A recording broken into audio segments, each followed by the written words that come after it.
এই সংসারে সবথেকে বেশি কোমল বস্তু হলো রেশম। এই রেশম এতটাই কোমল হয় যে এর পুরো একটা থান শুধুমাত্র একটা হাতে ধরা সম্ভব। কখনো ভেবে দেখেছেন এই রেশম কিভাবে হয়? একটি কীট তার লালার দ্বারা উৎপন্ন হয়। এই কীট সেই রেশমকে পাক দিতে থাকে, পাক দিতেই থাকে আর আস্তে আস্তে তার মধ্যেই জড়িয়ে পড়ে। শেষে ওর এই সুন্দর অমূল্য সৃষ্টি রেশমের এই সুতো তার নির্মাণ কার্য পূর্ণ হয়, কিন্তু তাতেই ও নিজে বন্দী হয়ে যায়। নিজেরই মায়াজালের এই বন্দী গৃহে নিজেই ফেঁসে যায়। এবার এই সুতোকে ব্যবহারযোগ্য করে তোলার জন্য এই কীটগুলিকে এই কবচের সাথেই ফুটন্ত জলে ফেলে দেওয়া হয়। এই সংসারে যদি আমাদের স্বপ্ন এই সংসারের দুঃখ হরণ করার জন্য, এই সংসারে সুখ বিতরণ করার জন্য হয়, তবেই আমাদের প্রগতি সম্ভব। যদি আমাদের এই স্বপ্ন শুধুই আমাদের এবং আমাদের স্বার্থ সিদ্ধির জন্য হয়, তাহলে এই স্বপ্ন আমাদের অন্ধ করে দেবে, আমাদের অন্ধকারের পথে নিয়ে যাবে, আর আমরাও সেই কীটের মতো হয়ে যাব। নিজেদেরই মায়াজালে আমরা নিজেই ফেঁসে যাব, আর শেষে আমরা যদি কিছু লাভ করি তা হবে একাকিত্ব, অন্ধকারময় মৃত্যু। তাই স্বপ্ন অবশ্যই দেখুন, কিন্তু এমনভাবে স্বপ্ন দেখবেন না যে তার এই বন্দিগৃহে আপনি নিজেই ফেঁসে গেলেন। স্বপ্ন দেখুন পরোপকারে।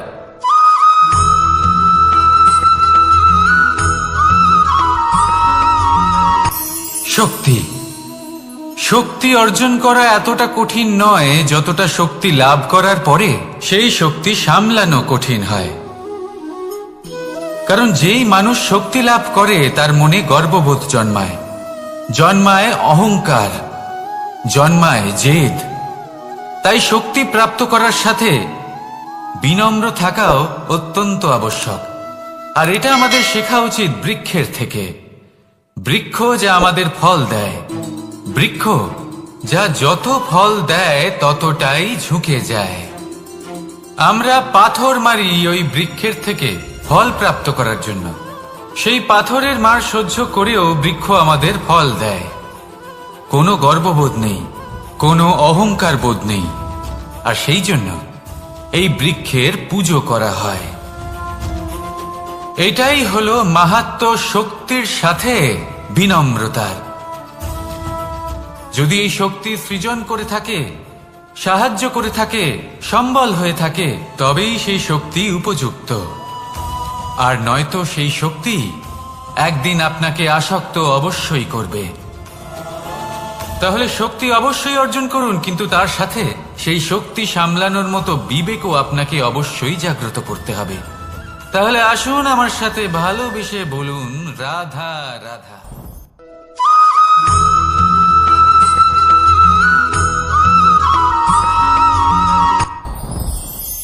সাথী সাথী এই শব্দটির ব্যাখ্যা কে কিভাবে করে? মিত্র, সখা, বন্ধু। কিন্তু অর্থ একটাই, তিনি যিনি আপনার সঙ্গী হন আর তিনি যার সাথী আপনি হন। এবার সব থেকে বড় প্রশ্ন হলো এটাই যে তিনি কে হতে পারেন যাকে আপনি আপনার সাথী বলে মেনে নিতে পারেন, নিজের সখা, নিজের মিত্র, নিজের বন্ধু মেনে নিতে পারেন।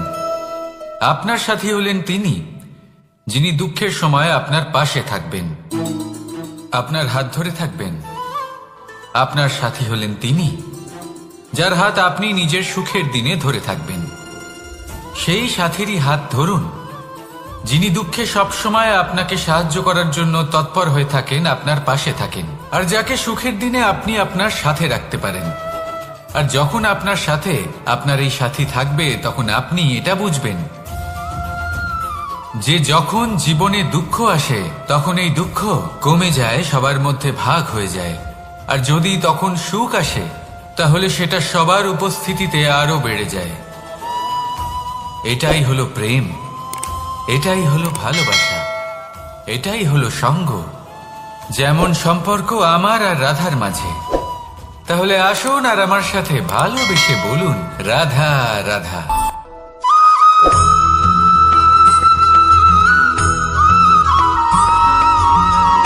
জীবন কিসের উপর নির্ভরশীল? ধনের উপর। বৈভবের অনুভব যদি আপনি করতে চান তাহলে তা পাবেন শুধু একতার দ্বারা, সংগঠনের দ্বারা। যদি আপনাকে উদাহরণ দিই, নিজের এই হাতটাকে দেখুন, 5টা আঙুল রয়েছে। কোনো একটা বস্তুকে নিজের একটা আঙুল দ্বারা তুলে ধরার চেষ্টা করে দেখুন, বড়ই কষ্ট হবে। তখন আপনি বুঝতে পারবেন যখন এই 5টি আঙুল একত্রিত হয় তখন কোনো কাজ কতটা সহজ হতে পারে। এটাই হলো শক্তি একতার। সব থেকে ভালো উদাহরণ যদি আপনাকে দিই তাহলে বাঁশি। এই বাঁশি থেকে অত্যন্ত মধুর সুর নির্গত হয় যা সবার মন প্রসন্ন করে দেয়। এই কথা সত্যি। কিন্তু এই বাঁশি আমি একটা বা দুটো আঙুল দিয়ে বাজাতে পারবো না। আমাকে প্রত্যেকটা আঙুল ব্যবহার করতেই হবে, তবেই এর থেকে মধুর সুর নির্গত হবে যা সকলকে প্রসন্ন করবে, ঠিক কিনা? ঠিক এইভাবেই যদি আপনি চান যে আপনার জীবনরূপী বাঁশি থেকেও মধুর সুর নির্গত হোক বা সবার মনকে প্রসন্ন করে তুলুক, তাহলে আপনাকেও জীবনে একতা নিয়ে আসতেই হবে। আপনি একাও কর্ম করতে পারেন, পথ চলতেও পারেন, সামনেও এগোতে পারেন, সাফল্যও লাভ করতে পারেন। কিন্তু যখন সকলে একসাথে এগোবেন, সেই পথে চলবেন, সেই কর্মই করবেন, তখন লক্ষ্যে অবশ্যই পৌঁছবেন, সাফল্য অবশ্যই লাভ করবেন। কিন্তু সেই সাফল্য এবং তার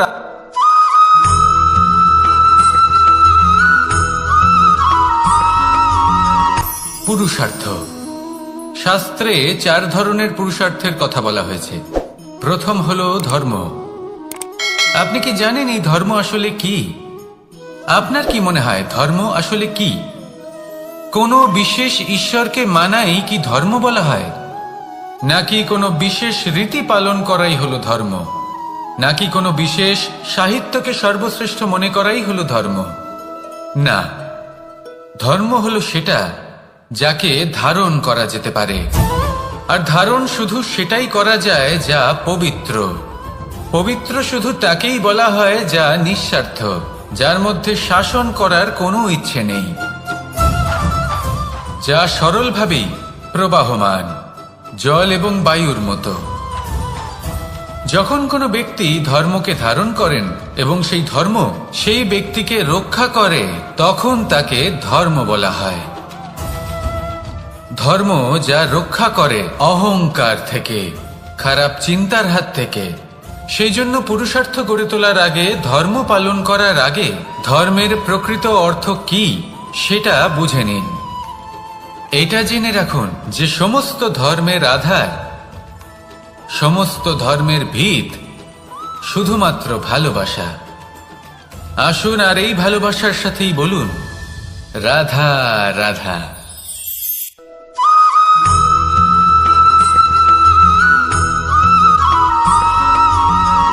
কেউ বলে জীবন খুব ক্ষণস্থায়ী, কেউ বলে জীবন হলো একটা সুন্দর স্বপ্নের মতো, আবার কেউ বলবে জীবন হলো এক কঠোর সত্য। কিন্তু জীবন আসলে কি? জীবন হলো আপনারই প্রতিবিম্ব, একটা দর্পণ। অর্থাৎ আপনি জীবনকে সেইভাবেই পাবেন যেরকম আপনি নিজেকে প্রতিপন্ন করবেন। যদি আপনি দর্পণের দিকে তাকিয়ে হাসেন, তাহলে আপনি সামনে হাসি মুখী দেখতে পাবেন। এবার যদি আপনি গম্ভীর হয়ে থাকেন, তাহলে আপনি একজন রুষ্ট ব্যক্তি দেখতে পাবেন। শেষে সবথেকে বেশি গুরুত্বপূর্ণ হলো আপনার চেষ্টা। আপনাকে সবসময় চেষ্টা করতে হবে যাতে আপনি নিজেকে প্রসন্ন এবং ইতিবাচক মনোভাবে রাখেন। এটা হলো আপনারই উত্তরদায়িত্ব, তাকে পালন করুন। এই মনকে প্রসন্ন রাখুন, এই সংসারকে সুন্দর বলে মনে হবে। আর এই মন প্রসন্ন হয়ে বলবে রাধা রাধা।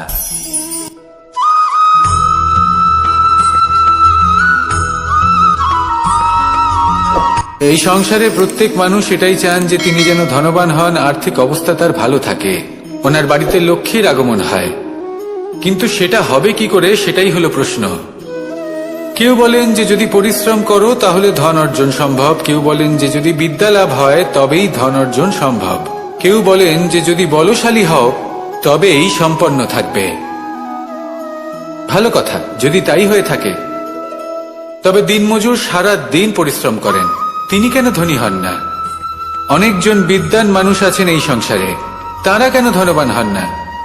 অনেক সংখ্যক বলশালী ব্যক্তি আছেন, তাদের কাছে ধন নেই কেন? তাদের কেন ধনের অভাব হয়? আবার এমনও কিছু মানুষ আছেন যারা পরিশ্রম করেন, তারা দিনমজুর, কিন্তু তারা ধন অর্জন করতে পারেন। কিছু বিদ্বান ব্যক্তি আছেন যাদের কাছে অধিক মাত্রায় ধন রয়েছে। কয়েকজন বলশালী ব্যক্তি রয়েছেন যাদের কাছে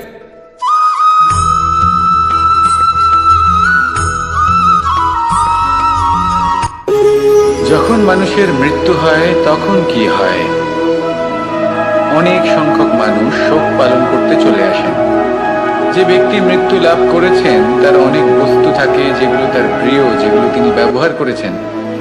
তার শয্যা, তার বস্ত্র, তার আভূষণ সবকিছু তার থেকে বিচ্ছিন্ন করা হয় এবং খালি হাতে তাকে শ্মশানের উদ্দেশ্যে রওনা করা হয়। আমি আপনাকে এই প্রশ্ন করতে চাই, আপনি এই সংসারে কি অর্জন করেছেন? ধন, সম্পত্তি, বস্ত্র, আভূষণ, এই সবকিছু যে আপনি অর্জন করেছেন, আপনার মৃত্যুর পরে তা আপনার থেকে দূর হয়ে যাবে। এর উত্তর হলো একটাই, আপনার কর্ম। শুধু সেটাই আছে যা একান্ত আপনার, আর শুধু সেটাই এই সংসার থেকে চলে যাওয়ার পরেও সংসারেই জীবিত থাকবে।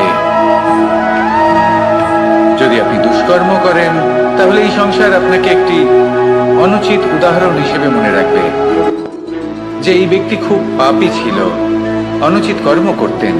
যে পথে তিনি চলেছেন সেই পথে কারোর চলা উচিত নয়। সেখানেই যদি আপনি সৎকর্ম করেন তাহলে সংসার চিরকাল এটাই বলবে যে খুব ভালো মানুষ ছিলেন, সবাইকে ভালোবাসতেন, সবাইকে সাহায্য করতেন, আমার খুব প্রিয় মানুষ ছিলেন। এটাই হলো শ্রেষ্ঠ কর্ম। সেই জন্য জীবনে শুধুমাত্র ধন, সম্পত্তি, আভূষণ এই সব অর্জন করতে গিয়ে নিজের মনোনিবেশ করবেন না। শ্রেষ্ঠ কর্ম করুন। সংসার থেকে চলে যাওয়ার পরেও এই কর্মই এই সংসারে আপনাকে জীবিত রাখবে। আসুন আমার সাথে ভালোবেসে বলুন, রাধা রাধা।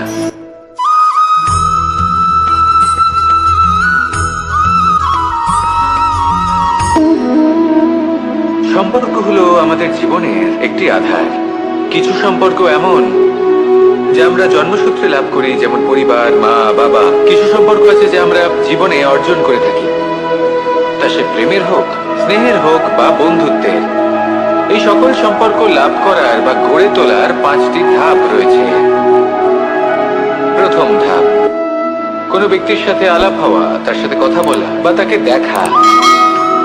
দ্বিতীয় ধাপ, সে ব্যক্তিকে আমাদের ভালো লাগা। তৃতীয় ধাপ, আমাদের এটা চাইতে শুরু করা যে জীবনে এই ব্যক্তি যেন আমাদের বন্ধু হন, আমাদের জীবনে থাকেন, বা আমাদের কাউকে ভালোবেসে ফেলা। আর এটা আমাদের ভাবা বা চাওয়া যে সেই ব্যক্তি যেন আজীবন আমার সাথে থাকেন, আমার জীবনে আমার সাথী হয়ে। চতুর্থ ধাপ, লাভ করা। এবার এই ধাপটি অনেক মানুষের পক্ষেই খুবই সরল হয়, বড়ই সরল ভাবে নিজেদের সঙ্গীকে লাভ করে থাকেন। কিছু মানুষের জন্য এই ধাপ অত্যন্ত কঠিন হয়ে থাকে। অনেক প্রতিকূল পরিস্থিতির উপর জয়লাভ করে তারা সঙ্গীকে লাভ করেন, কিন্তু লাভ অবশ্যই করেন। এরপরে আসে পঞ্চম, অন্তিম এবং সব থেকে গুরুত্বপূর্ণ ধাপ। সেটা হলো সেই সম্পর্ক পালন করা। এটা হলো এমন এক বিষয় যা প্রত্যেক মানুষের শেখা উচিত। যদি ব্যক্তি নিজের জীবনে সম্পর্ক রক্ষা করতে শিখে যান, তবে প্রত্যেক সম্পর্ক তার জীবনকে স্বর্গ করে তুলবে। আসুন আর আমার সাথে ভালোবেসে বলুন, রাধা রাধা।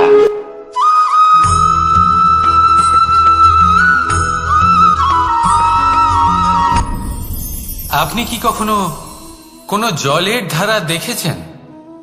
তার সামনে যতই মাটি থাকুক না কেন, যতই কাদা থাকুক না কেন, যখন এই জলের ধারা বইতে আরম্ভ করে দেয়, তাহলে নিজের মনের, নিজের ভাবনার, নিজের জীবনের যত অনাবশ্যক তত্ত্ব আছে, অনুপযোগী অংশ রয়েছে, অর্থাৎ অপরিষ্কার অংশ রয়েছে, তা নিজে থেকেই নির্মল হয়ে উঠবে।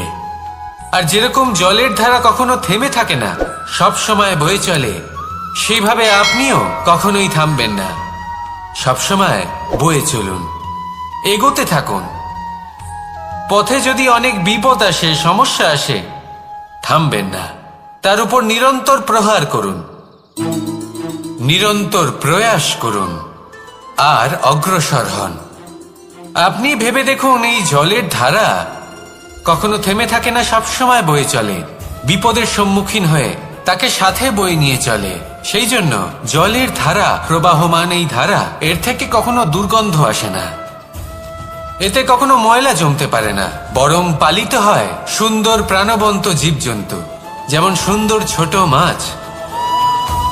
তাই আপনিও এটাই করুন, কখনো থামবেন না, শুধু চলতে থাকুন, জলের ধারার মতো বইতে থাকুন। আপনি আপনার লক্ষ্য অবশ্যই খুঁজে পাবেন, আর তার সাথে নিজের অন্তরের যে মালিন্য রয়েছে তা আপনি নিজেই নিজের থেকে দূরে করে দেবেন। তাহলে আসুন আর আমার সাথে ভালোবেসে বলুন, রাধা রাধা।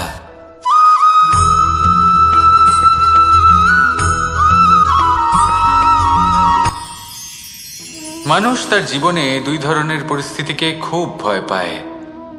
এক, কোনো কারণবশত কারোর সামনে নত হওয়া। দুই, কোনো কারণে নিজের চরিত্র থেকে, নিজের মূল্যবোধ থেকে বিচ্যুত হওয়া। এবার কেন হয় এরকম যে কথায় কথায় কারোর সামনে নত হতে হয়? কেন বারংবার নিজের চরিত্র থেকে চ্যুত হতে হয়? এরকম কেন হয়? এটা তখনই হয় যখন আমাদের শিক্ষা এবং মূল্যবোধের অভাব থাকে। যদি মানুষের মধ্যে প্রকৃত শিক্ষা থাকে, তাহলে এই সংসারে কোনো সময় এবং কারোর সামনেই নত হওয়ার কোনো প্রয়োজন নেই। যদি মানুষের মধ্যে মূল্যবোধ থাকে, তাহলে তাকে নিজের মূল্যবোধ বা চরিত্র থেকে বিচ্যুত হতে হয় না, তা সে যাই হয়ে যাক না কেন। কোনো বালককে যদি জন্ম থেকেই সুশিক্ষার অধিকারী করা হয়, শিক্ষিত করা হয়, মূল্যবোধের অধিকারী করা হয়, তবে সে এই সংসারে এমন কর্ম করবে যাতে সে নিজেকে, নিজের পরিবারকে, সমগ্র সমাজকে গর্বিত করতে পারে। শিক্ষা লাভ করুন, মূল্যবোধ লাভ করুন এবং আমার সাথে ভালোবেসে বলুন, রাধা রাধা।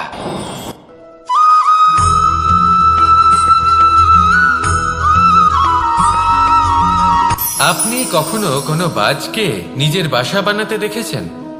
এই বাজ যখনই কোনো বাসা বানায়, তখন উঁচু গাছের ডালে বা কোনো পর্বতের শিখরে বাসা বানায়, অনেক উচ্চতায়, আর সেখানে তার সন্তানও জন্মগ্রহণ করে।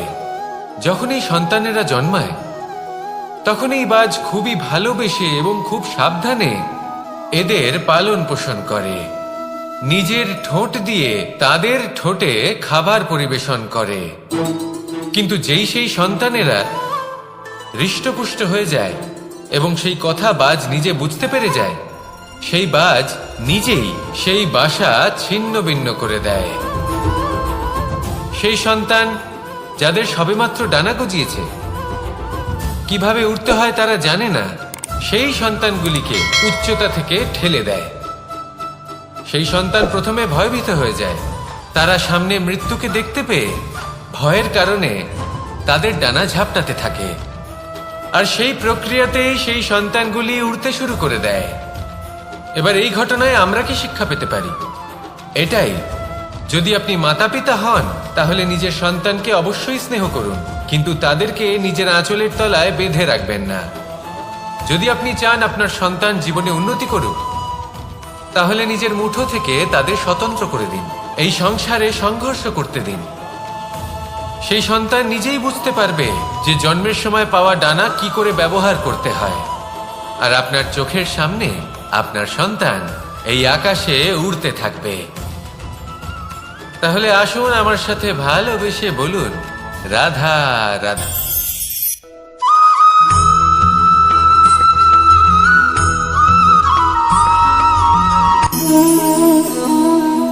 নিয়তি। রাধা আমাকে বলে, কৃষ্ণ, যদি তুমি জানো যে নিয়তিতে কি আছে, তাহলে তাকে বদলে দাও না কেন? মহাদেব আমাকে বলেন যে শ্রীকৃষ্ণ, যদি আপনি এটা জানেন যে সাম্বের নিয়তি এটাই, তাহলে আপনি তাকে বদলানোর চেষ্টা কেন করেন? কেন? কারণ আমি একজন পিতা, আর পিতার কর্তব্য এটাই, তিনি যেন সম্ভাব্য সব চেষ্টা করেন নিজের সন্তানের মঙ্গলের জন্য। নিয়তি আমি জানি, কিন্তু এটাও আমি জানি যে কর্মের থেকে বড় আর কোনো নিয়তি হতে পারে না। অভিজ্ঞতাও রয়েছে যে কর্মের হাতে নিয়তির এই চক্র বদলে যেতে পারে।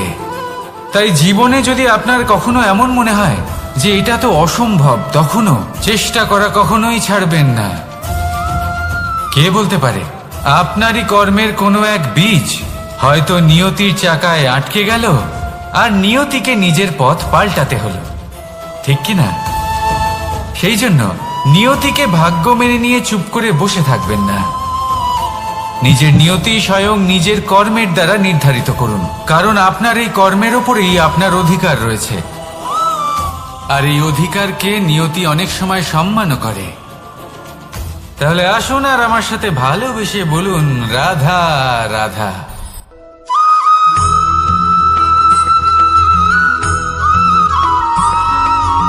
কখনো কখনো আমরা ভাবি যে কোনো ব্যক্তি যিনি ধর্মের পথে চলেছেন, যদি তার দ্বারা কোনো ভুল হয়ে থাকে তাহলে নিয়তি তাকে সেই মুহূর্তেই কঠোর শাস্তি দেন। কিন্তু সেই সব মানুষ যারা সংসারের সব থেকে বড় অধর্মী, বহু নিকৃষ্ট মানের কাজ করেন, তাদের নিয়তি অনেক সুযোগ দেন। তাদের নিয়তি এরকম কঠোর প্রহার করেন না। এই ভাবনা কখনো না কখনো মনে আসেই। ভেবে দেখুন কেন? আসলে জীবনকে বেশিরভাগ মানুষ একভাবেই দেখে থাকেন, বিভিন্ন স্তরে একে দেখা উচিত। এবার আপনি বলুন, এই সংসারে কোনো অধর্মী কখনো প্রেরণার উৎস হতে পারেন? কখনোই নয়। যে মানুষ নিজের আত্মাকে মলিন করে ফেলেছেন, তিনি এই সংসারকে কিভাবে প্রেরণা যোগাবেন?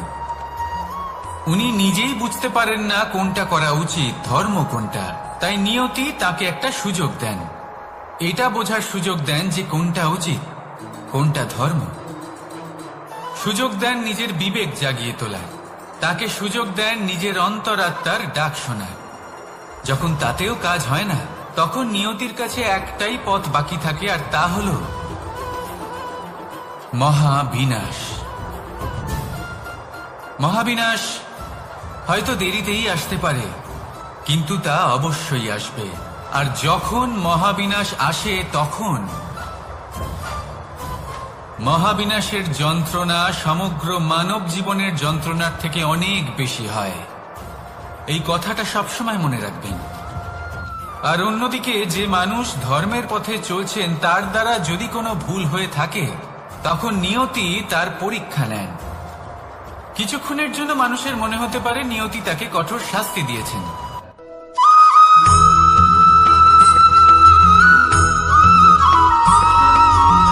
এই সংসারে কখনো কোনো ব্যক্তিকে তার বাইরের পোশাক দেখে বিচার করার চেষ্টা করবেন না। এটা খুব বড় ভুল করবেন। যেমন আমরা জীবনে অনেক সময় এমন করি, ধরুন কোথাও একটা গাছ দেখলাম, খুব বিশাল আকারের একটা গাছ, যেটা মাটির থেকে অনেক উঁচুতে পৌঁছে গেছে, যার বিশাল শাখা আছে। সেগুলো দেখে আমরা ভাবি যে এই গাছে হয়তো কত সুস্বাদু ফল আছে, আমরা সেই গাছের পরিচর্যা করতে থাকি। আবার অন্যদিকে হলো একটি তৃণ, যেটা মাটি থেকে কিছুটা উঁচুতে পৌঁছেছে, কিন্তু সেই তৃণর নিচে, মাটির নিচে অত্যন্ত সুস্বাদু ফল বা সবজি জন্ম নেয়, যা আমাদের স্বাস্থ্যের পক্ষে অত্যন্ত উপকারী। সেই জন্য কখনো আবরণ দেখে কাউকে বিচার করতে চেষ্টা করবেন না। তার বদলে এটা বোঝার চেষ্টা করুন যে আপনার সামনে যে ব্যক্তি আছে বা বস্তু আছে, তার বিশেষত্ব কি। যদি এই বিশেষত্ব বোঝার ক্ষমতা আপনি অর্জন করেন, যদি এই শিল্প আপনি নিজের ভেতরে জাগ্রত করেন, তাহলে এই সংসারে বিশেষত্ব কি সেটা আপনি জানতে পারবেন। আর এই সমস্ত খেলা দৃষ্টি থেকে নয়, দৃষ্টিভঙ্গি থেকে জন্ম নেয়। দৃষ্টিভঙ্গি সবসময় শুভ রাখুন, আর আমার সাথে ভালোবেসে বলুন, রাধা রাধা।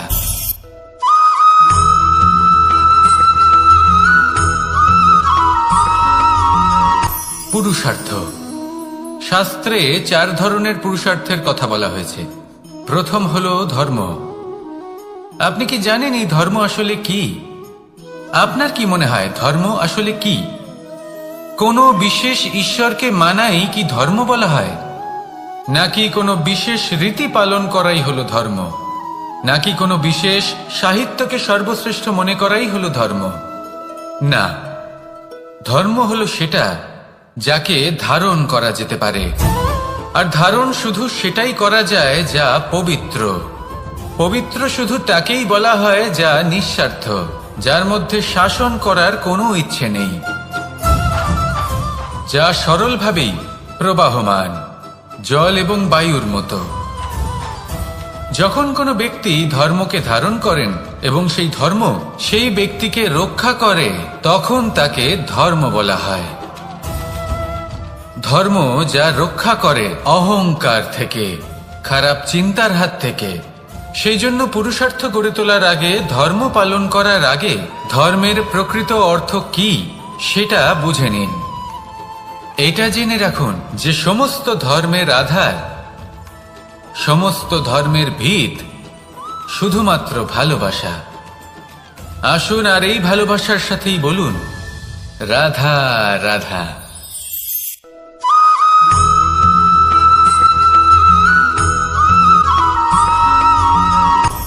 আপনি কখনো পর্বতের শিখরে উঠেছেন? আপনি দেখতে পাবেন পর্বতের পদতলে প্রচুর সুন্দর ফুল রয়েছে, সবুজ বনানী রয়েছে। যত আপনি ওপরে উঠতে থাকবেন তত ফুল কমতে থাকবে, সবুজ বনানী কমতে থাকবে। আরো কিছুটা ওপরে উঠলে কাঁটা জাতীয় গাছ দেখতে পাবেন, শুকনো গাছ দেখতে পাবেন। আরো যদি ওপরে ওঠেন তাহলে পাষাণ দেখতে পাবেন। আরো ওপরে উঠলে হিমখণ্ড দেখতে পাবেন। এই যে পর্বত, তা মনুষ্য জীবনের সব থেকে উত্তম উদাহরণ। মানুষ যখন সাফল্যের শিখরে পৌঁছতে চান, মহানুভবতার শিখরে পৌঁছতে চান, পথে যত আস্তে আস্তে উপরে উঠতে থাকেন, ততই ভৌতিক বস্তু তার থেকে বিচ্ছিন্ন হতে থাকে। যদি তিনি সেই ভৌতিক বস্তুগুলি ত্যাগ না করতে পারেন, তাহলে কখনোই সেই স্থানে পৌঁছতে পারবেন না। আর মানুষ যদি উচিত ত্যাগ করতে পারেন, পথে অগ্রসর হতে থাকেন, এগোতে থাকেন, তাহলে একদিন না একদিন তিনি মহানুভবতার, জ্ঞানের, সাফল্যের হিমের স্বাদ অবশ্যই লাভ করবেন। মনে রাখবেন, মানব জীবনের ত্যাগ হলো অত্যন্ত গুরুত্বপূর্ণ অংশ। আসুন আমার সাথে ভালোবেসে বলুন রাধা রাধা।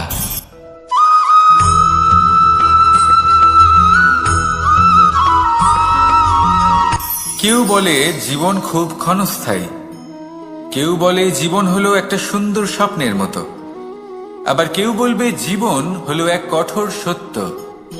কিন্তু জীবন আসলে কি? জীবন হলো আপনারই প্রতিবিম্ব, একটা দর্পণ। অর্থাৎ আপনি জীবনকে সেইভাবেই পাবেন যেরকম আপনি নিজেকে প্রতিপন্ন করবেন। যদি আপনি দর্পণের দিকে তাকিয়ে হাসেন, তাহলে আপনি সামনে হাসি মুখী দেখতে পাবেন।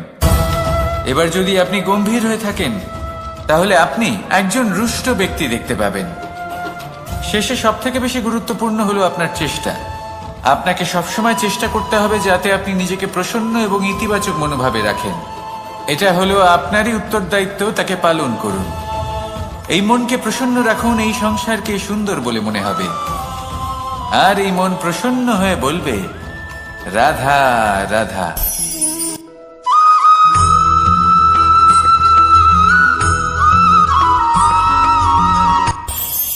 এই সংসারে আমরা প্রকাশ কোথা থেকে পাই?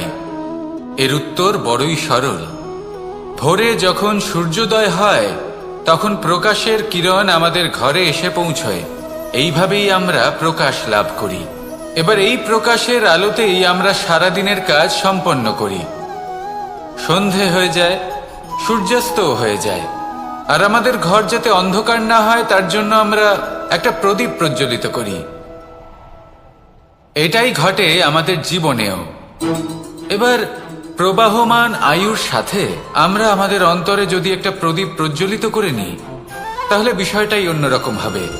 এবার আপনি বলবেন, কোন প্রকাশের কথা বলছি যে আমাদের অন্তরে জাগ্রত করা সম্ভব? আমাদের আত্মার মাঝে প্রেমের প্রকাশ জাগ্রত করার কথা বলছি। কারণ আমাদের এই জীবন, এও হলো দিনের আলোর মতো। আজ প্রকাশ আছে, কিন্তু কোনোদিন অবশ্যই অস্ত হবে। কিন্তু অস্ত হবার আগে যদি আমরা আমাদের আত্মার মাঝে প্রেমের এই প্রকাশ উজ্জ্বলিত করে নিই, তাহলে আমাদের সন্ধ্যাকালও আমরা আনন্দে এবং প্রেমে যাপন করব। তাহলে আসুন আর আমার সাথে ভালোবেসে বলুন, রাধা রাধা।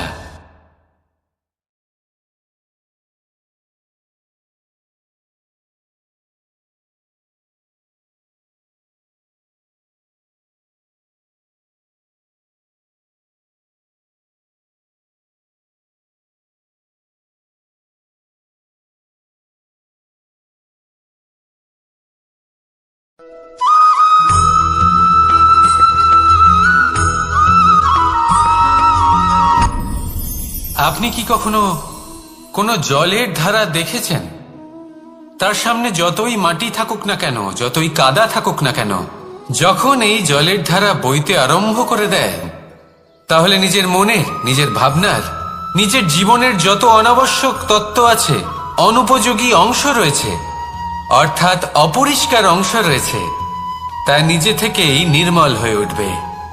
আর যেরকম জলের ধারা কখনো থেমে থাকে না, সব সময় বয়ে চলে, সেইভাবে আপনিও কখনোই থামবেন না। সবসময় বয়ে চলুন, এগোতে থাকুন।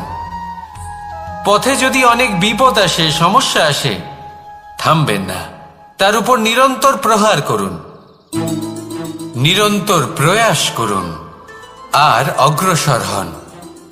আপনি ভেবে দেখুন, এই জলের ধারা কখনো থেমে থাকে না, সবসময় বয়ে চলে, বিপদের সম্মুখীন হয়ে তাকে সাথে বয়ে নিয়ে চলে। সেই জন্য জলের ধারা, প্রবাহমান এই ধারা, এর থেকে কখনো দুর্গন্ধ আসে না, এতে কখনো ময়লা জমতে পারে না, বরং পালিত হয় সুন্দর প্রাণবন্ত জীবজন্তু, যেমন সুন্দর ছোট মাছ। তাই আপনিও এটাই করুন, কখনো থামবেন না, শুধু চলতে থাকুন, জলের ধারার মতো বইতে থাকুন।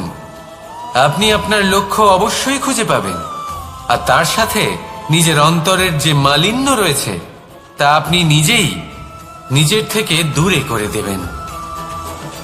তাহলে আসুন আর আমার সাথে ভালোবেসে বলুন, রাধা রাধা।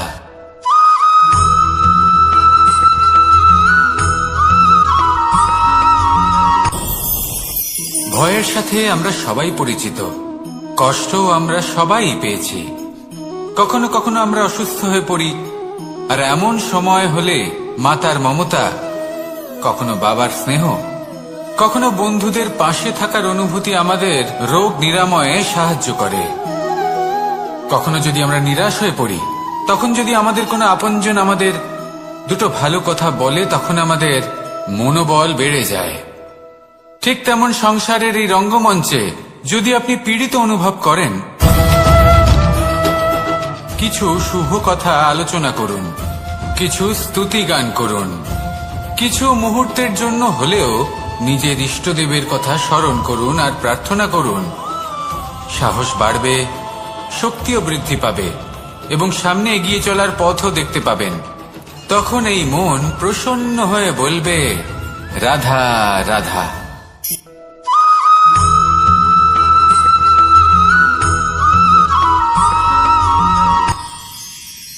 মানুষ তার জীবনে দুই ধরনের পরিস্থিতিকে খুব ভয় পায়। এক, কোনো কারণবশত কারোর সামনে নত হওয়া। দুই, কোনো কারণে নিজের চরিত্র থেকে, নিজের মূল্যবোধ থেকে বিচ্যুত হওয়া। এবার কেন হয় এরকম যে কথায় কথায় কারোর সামনে নত হতে হয়? কেন বারংবার নিজের চরিত্র থেকে চ্যুত হতে হয়? এরকম কেন হয়? এটা তখনই হয় যখন আমাদের শিক্ষা এবং মূল্যবোধের অভাব থাকে। যদি মানুষের মধ্যে প্রকৃত শিক্ষা থাকে, তাহলে এই সংসারে কোনো সময় এবং কারোর সামনেই নত হওয়ার কোনো প্রয়োজন নেই। যদি মানুষের মধ্যে মূল্যবোধ থাকে, তাহলে তাকে নিজের মূল্যবোধ বা চরিত্র থেকে বিচ্যুত হতে হয় না, তা সে যাই হয়ে যাক না কেন। কোনো বালককে যদি জন্ম থেকেই সুশিক্ষার অধিকারী করা হয়, শিক্ষিত করা হয়, মূল্যবোধের অধিকারী করা হয়, তবে সে এই সংসারে এমন কর্ম করবে যাতে সে নিজেকে, নিজের পরিবারকে, সমগ্র সমাজকে গর্বিত করতে পারে। শিক্ষা লাভ করুন, মূল্যবোধ লাভ করুন এবং আমার সাথে ভালোবেসে বলুন, রাধা রাধা।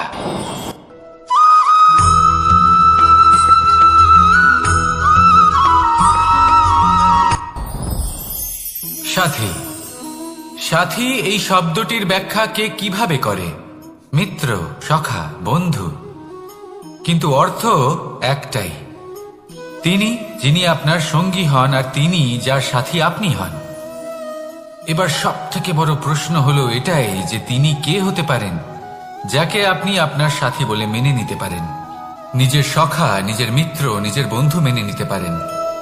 আপনার সাথী হলেন তিনি যিনি দুঃখের সময় আপনার পাশে থাকবেন, আপনার হাত ধরে থাকবেন। আপনার সাথী হলেন তিনি যার হাত আপনি নিজের সুখের দিনে ধরে থাকবেন। সেই সাথীরই হাত ধরুন যিনি দুঃখে সবসময় আপনাকে সাহায্য করার জন্য তৎপর হয়ে থাকেন, আপনার পাশে থাকেন, আর যাকে সুখের দিনে আপনি আপনার সাথে রাখতে পারেন। আর যখন আপনার সাথে আপনার এই সাথী থাকবে তখন আপনি এটা বুঝবেন যে যখন জীবনে দুঃখ আসে তখন এই দুঃখ কমে যায়, সবার মধ্যে ভাগ হয়ে যায়। আর যদি তখন সুখ আসে তাহলে সেটা সবার উপস্থিতিতে আরো বেড়ে যায়। এটাই হলো প্রেম, এটাই হলো ভালোবাসা, এটাই হলো সঙ্গ। যেমন সম্পর্ক আমার আর রাধার মাঝে।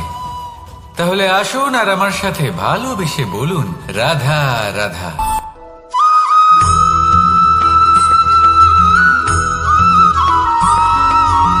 কখনো কখনো আমরা ভাবি যে কোনো ব্যক্তি যিনি ধর্মের পথে চলেছেন, যদি তার দ্বারা কোনো ভুল হয়ে থাকে তাহলে নিয়তি তাকে সেই মুহূর্তেই কঠোর শাস্তি দেন।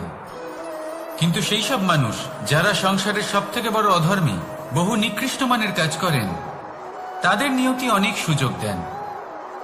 তাদের নিয়তি এরকম কঠোর প্রহার করেন না। এই ভাবনা কখনো না কখনো মনে আসেই। ভেবে দেখুন কেন? আসলে জীবনকে বেশিরভাগ মানুষ একভাবেই দেখে থাকেন, বিভিন্ন স্তরে একে দেখা উচিত। এবার আপনি বলুন, এই সংসারে কোনো অধর্মী কখনো প্রেরণার উৎস হতে পারেন? কখনোই নয়। যে মানুষ নিজের আত্মাকে মলিন করে ফেলেছেন তিনি এই সংসারকে কিভাবে প্রেরণা যোগাবেন? উনি নিজেই বুঝতে পারেন না কোনটা করা উচিত, ধর্ম কোনটা। তাই নিয়তি তাকে একটা সুযোগ দেন, এটা বোঝার সুযোগ দেন যে কোনটা উচিত, কোনটা ধর্ম।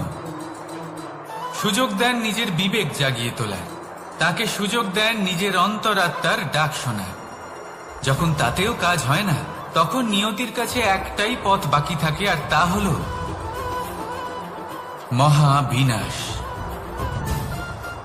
মহাবিনাশ হয়তো দেরিতেই আসতে পারে, কিন্তু তা অবশ্যই আসবে। আর যখন মহাবিনাশ আসে তখন মহাবিনাশের যন্ত্রণা সমগ্র মানব জীবনের যন্ত্রণার থেকে অনেক বেশি হয়। এই কথাটা সবসময় মনে রাখবেন। আর অন্যদিকে যে মানুষ ধর্মের পথে চলছেন তার দ্বারা যদি কোনো ভুল হয়ে থাকে তখন নিয়তি তার পরীক্ষা নেন। কিছুক্ষণের জন্য মানুষের মনে হতে পারে নিয়তি তাকে কঠোর শাস্তি দিয়েছেন,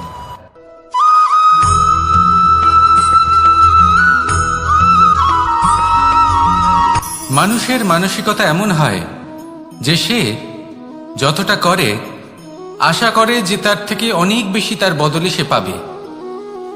দেখুন, সবকিছুই আপনার ভাবনা চিন্তার উপর নির্ভর করছে। আপনি যদি ফলের বিষয়ে ভেবে কর্ম করতে থাকেন তাহলে সেটা অনুচিত। জীবনের আসল আনন্দ হলো নিজের কর্ম করতে থাকা, ফলের চিন্তা করা উচিত নয়। যদি আপনি এরকম ভাবেন যে আমি এতটা করছি, আমার এতটা পাওয়া উচিত, সেই ভাবনা অনুচিত। যদি আপনি সেবার মানসিকতা নিয়ে কর্ম করতে থাকেন, কর্মচক্রে প্রবাহিত হন, যদি আপনি এমন ভাবনা রাখেন যে আমি এতটা পাচ্ছি তাই এর থেকে অনেক বেশি আমি কর্ম করব, তাহলে নিশ্চিতরূপে আপনি যতটা করছেন তার থেকে অনেক বেশি আপনি পাবেন, আপনার আশার থেকে অনেক বেশি আপনি পাবেন। শুধু জীবনে অনেক বেশি কাজ করতে থাকুন, ফলের চিন্তা করবেন না। আর মনে রাখবেন, এই ভাবনাই সব থেকে বড় বীজ। কর্মের উপর বিশ্বাস রাখুন, জীবনে যা যা আপনি চান সবই সুখময় হবে। আসুন আর আমার সাথে ভালোবেসে বলুন রাধা রাধা।